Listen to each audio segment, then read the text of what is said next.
Another time I got some warts on my hand, and Blake said, if you rub a piece of raw pork on it after dark and say, Aram, Iram, Iram, Oram, Uram, and Nuram 3 times, turn around twice, and throw the pork out the window, then the warts will all be gone the next day.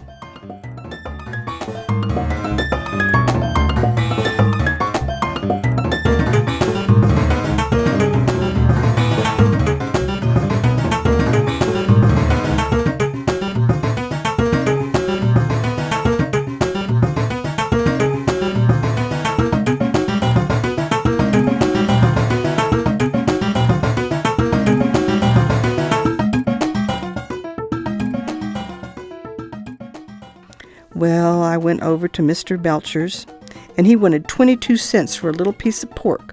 So I had to use some of my cornet money, plus trading a blue jay's wing to Fatty Robbins for some chink. And then I went back to Mr. Melcher's and got the pork. The next night, the band was playing in the park, so I didn't get a chance to do it. Blake was mad and allowed that I cared more about music than the warts.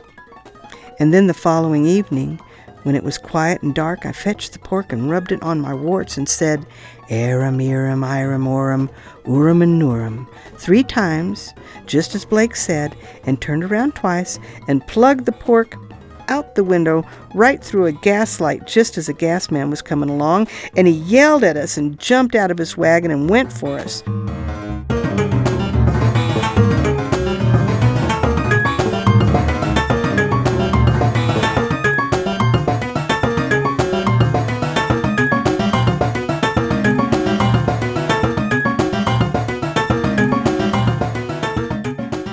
We ran through the schoolyard as fast as we could hyper.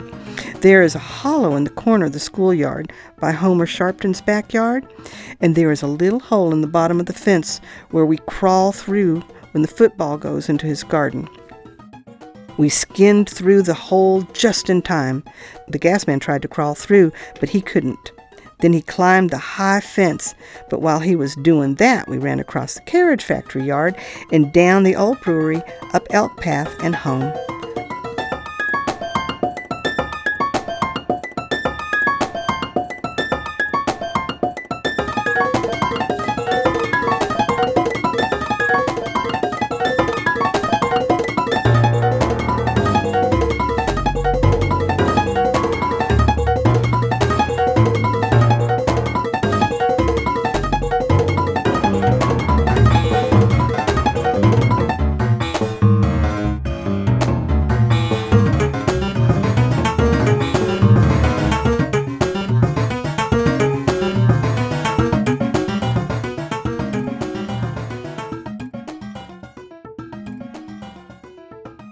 I went to bed pretty lively, and so did Blake.